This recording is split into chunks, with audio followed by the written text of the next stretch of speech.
고난주간 아침 기도의 셋째 날 하나님께서 우리에게 주신 말씀은 마가복음 14장 53절에서 56절, 65절에서 72절까지 말씀입니다. 그들은 예수를 대제사장에게로 끌고 갔다. 그러자 대제사장들과 장로들과 율법학자들이 모두 모여들었다. 베드로는 멀찍이 떨어져서 예수를 뒤따라 대제사장의 집 앞마당까지 들어갔다. 그는 하인들과 함께 앉아 불을 쬐고 있었다. 대제사장들과 온 의회가 예수를 사형에 처하려고 그를 고소할 증거를 찾았으나 찾아내지 못하였다. 예수에게 불리하게 거짓으로 증언하는 사람이 많이 있었지만 그들의 증언은 서로 들어맞지 않았다.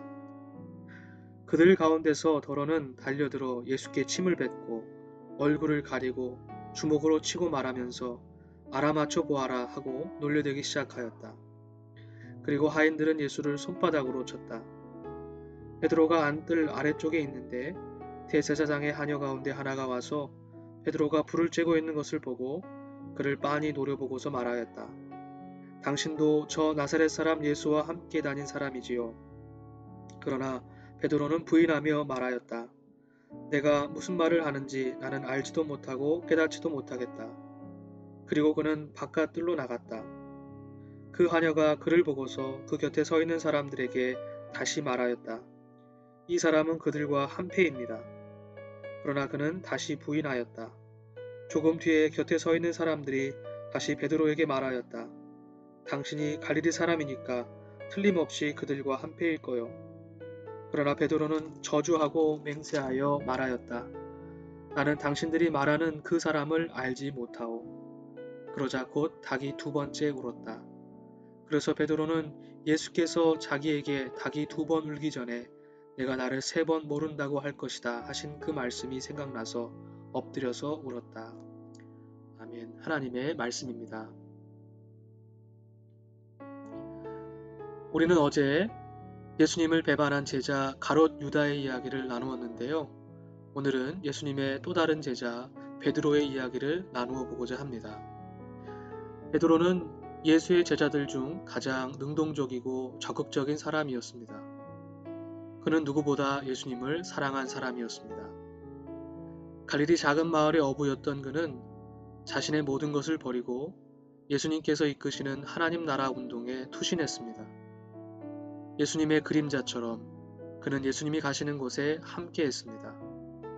우리는 그의 순수한 마음과 헌신을 잘 알고 있습니다. 그러나 그는 예수님께서 십자가에 더 가까이 다가가시자 예수님을 자신 쪽으로 잡아 끌어 예수님을 막아 세우기도 했습니다. 예수님을 사랑하는 그의 중심은 때때로 무지와 어리석음으로 표현되기도 했던 것이죠. 제자들과 마지막 만찬을 드신 후에도 그는 모두가 걸려 넘어질지라도 나는 그렇지 않을 것입니다. 내가 선생님과 함께 죽는 한이 있을지라도 절대로 선생님을 모른다고 하지 않겠습니다. 하고 약속했습니다. 우리는 이러한 그의 약속의 말들이 거짓이라고 생각하지 않습니다. 그의 말들은 모두 진실이었습니다. 그의 확언과는 대조적으로 오늘 우리는 대제사장의 집 앞마당에서 그 집 하인들과 불을 쬐고 있는 베드로를 만나게 됩니다. 스승인 예수가 걱정되어 용기를 내어 대제사장의 집들 안까지 걸어 들어왔지만 베드로는 예수를 변호할 용기, 끝까지 그와 함께할 용기가 나지 않았습니다. 다만 베드로는 자신을 숨기려는 듯 사람들의 시선을 피해 그저 멀찍이 붙들려가는 예수를 곁눈질하여 바라볼 뿐이었습니다. 베드로가 예수와 일정한 거리를 두고 상황을 관조하고 있는 사이 그를 따랐던, 그러나 이제는 그에게 불리한 거짓 증언을 늘어놓는 자들의 목소리가 대제사장의 집안을 가득 메웠습니다. 그러나 그들의 증언은 서로 들어맞지 않았습니다. 왜냐하면 사실이 아니었기 때문입니다. 그러나 사실 여부와 상관없이 그들은 유대 종교 지도자들 앞에서 서로 예수를 모욕하는 일에 경쟁하듯 달려들었습니다. 아마도 그들은 이러한 과잉 충성을 통해 즉 예수를 자신들 안에서 서둘러 지원함으로써 자기 스스로를 보호하려는 요량이었을 것입니다. 그때 대제사장의 하녀 가운데 하나가 불을 쬐고 있는 베드로를 알아보았습니다. 그녀는 베드로를 노려보며 묻습니다. 당신도 저 나사렛 예수와 함께 다닌 사람이지요? 하녀의 충성은 우리를 더욱 가슴 아프게 합니다. 불의한 권력과 그릇된 지배에 항거하지는 못할 망정 그 그늘 아래서 지배를 돕는 부속의 역할을 감당하고 있는 것이죠. 실제로 당시 유대 사회의 계층 구조는 피라미드식 구조로서 확고히 자리 잡았습니다. 그들은 조직적으로 혹은 심리적으로 계층 간의 이동을 막았고 이를 허락하지 않았습니다. 물론 이에 저항하는 사람들도 있었지만 피지배계층 가운데서는 더욱 적극적으로 복종함으로써 권력의 그늘 아래 생존하기를 원했던 사람들도 많았습니다. 우리는 그녀의 실존적인 생존의 본능을 감안하더라도 베드로를 노려보는 그녀의 눈빛 속, 그녀의 추궁 속에서 죄책감보다 책임감을 느끼게 됩니다. 베드로는 세 차례나 캐묻는 그 하녀와 일행을 피해 자리를 옮겼지만 소용이 없었습니다. 그는 결국 예수를 저주하고 모른다고 맹세하고 맙니다. 성도 여러분, 베드로는 왜 이러한 결정을 할 수밖에 없었을까요? 그것은 두려운 마음 때문이었습니다. 촛불을 켜면 그림자가 생기듯 빛이신 주님을 따라가면서 두려움의 마음의 그림자를 발견하게 되었기 때문입니다. 즉 주님을 시인하고 주님을 따라 살아가는 것은 두려움의 그림자를 만들어냅니다. 베드로의 마음 자리에도 우리의 마음 자리에도 두려움이 있음을 보게 됩니다.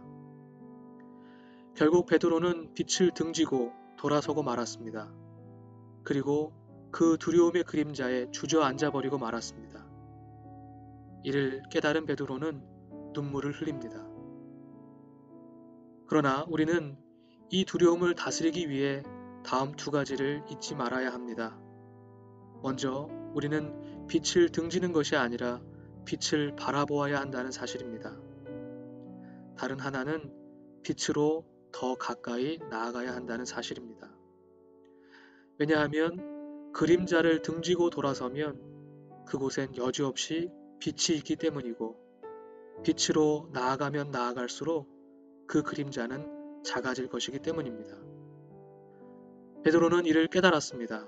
그래서 다시 한번 빛이신 주님께 더 가까이 나아갔고 두려움의 그림자를 벗어나 빛을 거닐 수 있었습니다.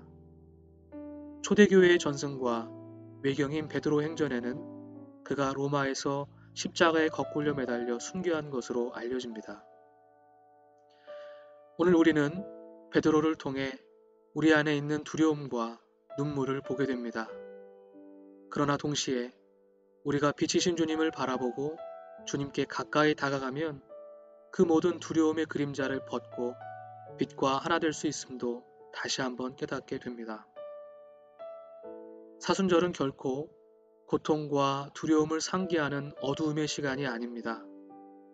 오히려 빛이신 주님께 돌아서며 우리의 어둠과 두려움의 그늘을 그 그림자를 벗어던지는 시간입니다. 오늘 하루 빛이신 주님을 바라보며 승리하는 우리 모두가 되길 주님의 이름으로 간절히 축복합니다.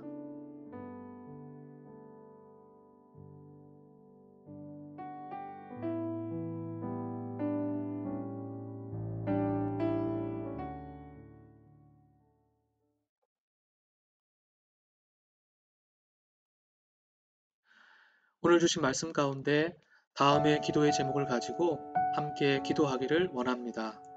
먼저 우리의 마음과 삶, 공동체에 드리워진 두려움의 그림자를 빛으로 바꾸어 주옵소서. 함부르크 한인교회가 말씀과 기도의 반석 위에 든든히 서서 하나님 나라를 이루는 공동체가 되게 해 주옵소서. 마지막으로 우크라이나와 이 땅 위에 평화를 이루어 주옵소서. 우리를 주님의 평화의 도구로 사용해 주옵소서 하고 함께 기도하겠습니다.